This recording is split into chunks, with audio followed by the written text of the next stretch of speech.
city. Listen to clip 4. Listen to this. Listen to the evil in this tongue. We've seen in places like Baltimore and Ferguson and New York. And it has many causes, from a basic lack of opportunity You to liar, some groups you. feeling unfairly targeted by Oh, shame on you. and that means there's no single solution. Yes, there is. Have to be a Throwing lot of you out of different office. solutions and different approaches that we try.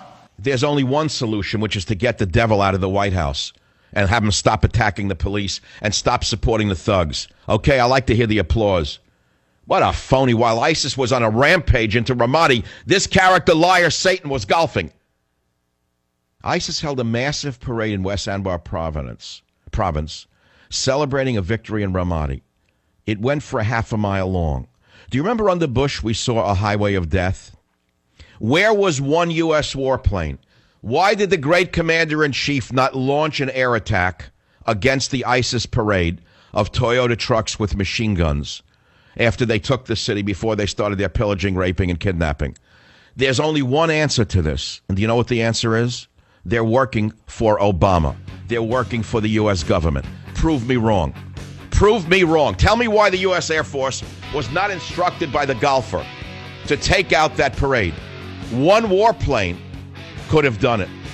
One A-10 Warthog could have done it. And by the way, your golfer-in-chief has been trying to destroy the Warthog program for over 2 years. Ask him why.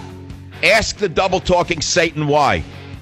Join the Savage Nation. Call now, 855-400-SAVAGE, 855-400-7282. Savage. If we as a society aren't willing to deal honestly with issues of race, then we can't just expect police departments to solve these problems. If communities are being isolated and segregated without opportunity and without investment, can you and take without any jobs, more of him? Look, the deck is still stacked in favor of those at the top. We know that.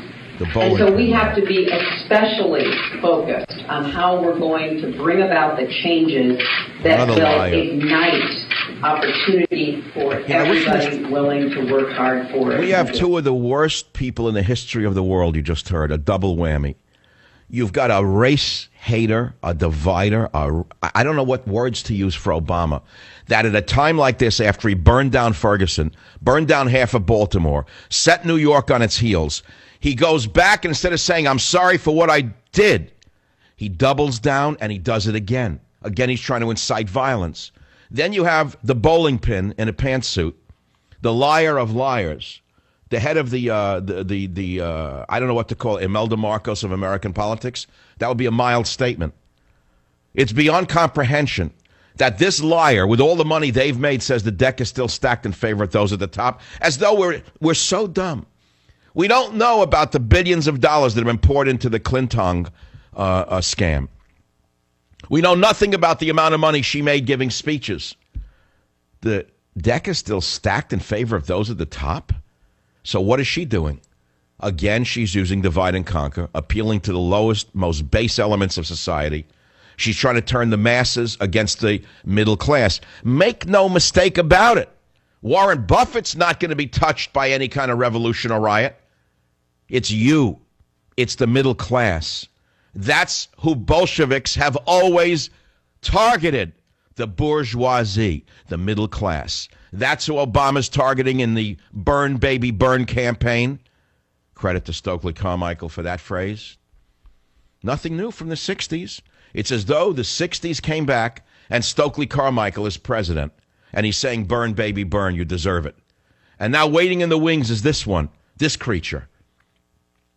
Okay, let's go to some of the callers. Line 5, WABC. Paul, go ahead. What's the topic tonight? Thank you, sir. With medical marijuana usage, just making the point of they want to make it sound like that's one of the worst things out there, but yet the two legal things that I believe, in my experience, are 10 times worse, but those are legal, which is cigarettes and alcohol. Did you hear a word I said? Why are you coming up with this facetious argument? Did you hear me say that I'm in favor of using ingredients from marijuana for medical purposes, but not for recreational use because it is very dangerous for recreational use? Can you separate recreational use from medical use? Are you able to do that? The carcinogen intake, from recreational use is much higher from just the medical. Is what my point was. Is that the That's right. That's right. Marijuana, when you smoke it, is carcinogenic.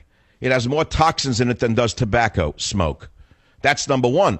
But the damage to young minds is what I'm concerned about.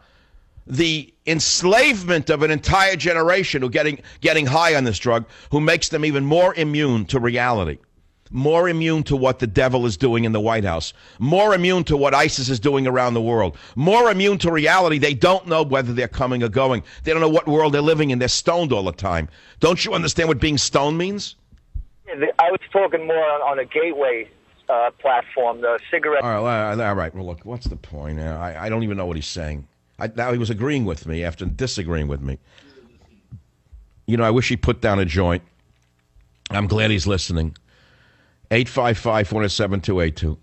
WBAP in Dallas. Great station. Love it. Ben on WBAP Dallas. Go ahead. What's on your mind? Hey, Dr. Savage, I got your book, Countdown to Mecca, but see, I went to the bookstore today. I got it last week, but it's still not on the shelf. Where? In Barnes & Noble? But it's selling like crazy in Barnes & Noble. But that's the thing. The clerk had to go to the back to get it for me. I thought, okay, it's the first day. Oh, okay. So it's one of those green-haired, rings on the nose kind. They put the books in the back when they're supposed to put them on the front table. I get it. That's the thing. I think there's a boycott. I know. The sayings of Chairman Malbama are in the front. A Woman's Guide to Pantsuits by Hillary Clinton is up front. Consider this. I think it might be the so-called Murdoch cartel, because they got the Clinton cash book, they got Bill O'Reilly, they got Charles Krauthammer, but they don't have your book. What can I do? They're part of the establishment. I mean, O'Reilly and Sauerkraut and the others are all part of the the same cartel. They're part of the establishment. I mean, I wish them luck. People like them. That's very good, but there's no reason for them to bury a Countdown to Mecca. It's selling. It's sold very well somewhere. I thank you for looking. 855-407-282. What do you want to talk about? WMAL, Washington, D.C. Doug, welcome to the Savage Nation. What's on your mind? How you doing, Doctor? Just a general question. The Arabs in the Middle East, that like the Saudis, who say they're against ISIS, why don't they all form a coalition and attack ISIS themselves? They could have bombed that parade just as easy as the United States Air Force could have done it. Why don't they? Well, it's an interesting question. ISIS has a half-mile parade of their Toyota trucks with machine guns after they storm into Ramadi. The Saudis are fighting them. The Jordanians are fighting them without any of our help. We have warplanes there. We have aircraft carriers in the area. We have cruise missiles. We have ICBMs. We did nothing. The Arabs did nothing. I don't know the answer to this. I'm bewildered.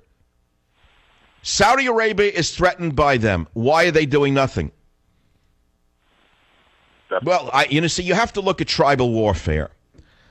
ISIS is a Sunni-led group. You understand that, correct? Yes, I understand that. Now, it's very hard for us to understand the difference between the Sunnis and the Shmoonies and the Shia. Who can remember this garbage? It's based upon a 1,000-year-old feud between the Arabs. That's how advanced they are as a civilization. They gave us the zero and no one heard from them since. So now they're fighting over something that occurred in the 11th century, descendants of Muhammad, as opposed to descendants not of Muhammad directly, but of his nephew. Then they've been killing each other for 800 years because of whether they're descended from Muhammad or his nephew. That's Sunni and Shia, fundamentally. Okay, so the ISIS murderers are basically they're Saddam Hussein's army reformed. Let's make it very simple. I saw this from the beginning. The very same army that our troops died to control have now reformed with our equipment that was left behind. That's the Sunnis. Now, the Saudis are a Sunni government. So why would they be afraid of ISIS? Well, they are afraid that they'll come into Saudi Arabia and topple the royal family and have a revolution of the poor people along the lines of what Obama wants here. And so they're playing it both ways, the Saudis. They could have taken on that column. So maybe they wanted them to take Ramadi. And then what? I thought they were fighting ISIS. I don't understand it. Moreover, let me ask you this question. Here's another one. Iran, Shia. Okay? ISIS, Sunni. Obama's backing Iran, giving them the power to build a nuclear weapon to take down Israel and God knows who else. That's the Shias in Iran. ISIS is Sunni, are Sunni Arabs. They just took Ramadi. We didn't fire a shot at their convoys. So now what? This country's on the side both of the Iranian Shia and the ISIS Sunni. Why? Well, you can say it's a grand strategy of the college girls who are running the country, who think that by turning them against each other, we won't have to do the job. Basically, they're racist. They want the Arabs to kill each other. That would be the best scenario, but I don't believe it. I think it's cowardice and incompetence running the country. I think that they're running from Peter to Paul, sticking their finger in the dike, not knowing how to stop the water from flooding in. They don't know what the hell they're doing. And every day is a new experience for the college sorority that has wrecked this nation. And then you have Satan in the White House. You have an absolute fork-tongued Satan every day in every way, trying to bring the country to its knees, trying to turn black against white, white against black, Americans against the police. Every day Satan does it.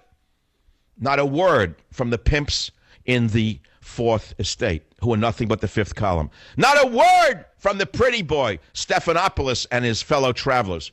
Not a word from the prostitutes in the media about what this man is trying to do to burn another city to the ground. Don't you understand my rage?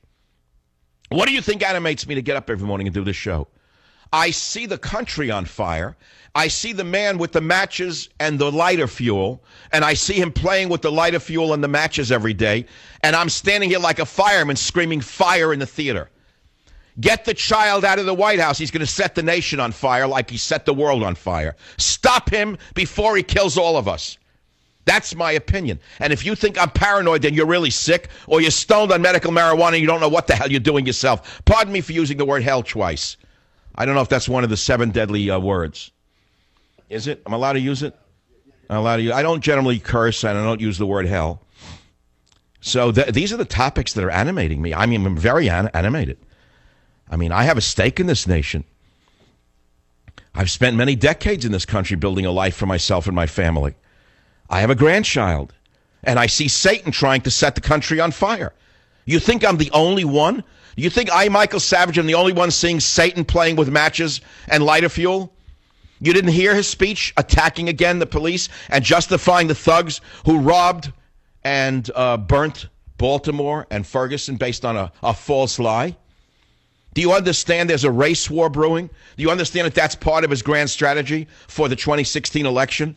Which is to animate the thugs and get them not only to vote, but to intimidate you away from the polls. You didn't see the second part of that. Not only to get the gangs to vote, but to get them to frighten you to not vote in your own city, to keep you away from the polls. That's his grand strategy for stealing America in 2016 and giving it to the bowling pin. I'll be right back. Join the Savage Nation. Call now, 855-400-SAVAGE, 855-400-7282. Savage. Hey, our Savage Nation is sponsored by SwissAmerica.com, the only company I trust for wealth insurance, gold and silver. Call 800-BUYCOIN.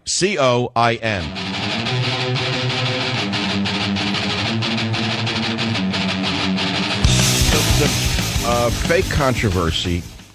Here it is. Duke University condemns professor for noxious comments about blacks and Asians. And what did he actually say? Duke University has condemned Professor Jerry Hoff following students' backlash for noxious and offensive comments he posted online about blacks and Asians. Let's hear the comments and see if they're noxious. In the comments section of a New York Times editorial about racism and the Baltimore riots, Professor Hoff argued that blacks make little effort to integrate into society and that Asians, quote, work doubly hard to overcome racism instead of blame it for their plight. Here's what he said, quote, every Asian student has a very simple old American first name that symbolizes their desire for integration. He wrote on May 10th, quote, virtually every black has a strange new name that symbolizes their lack of desire for integration, close quote. In 1965, the Asians were discriminated against at least as badly as blacks. That was reflected in the word colored. The racism against what even Eleanor Roosevelt called the yellow races was at least as bad, Professor Hoff continued, quote. So where are the editorials that say racism doomed the Asian Americans? They didn't feel sorry for themselves, but worked doubly hard, close quote.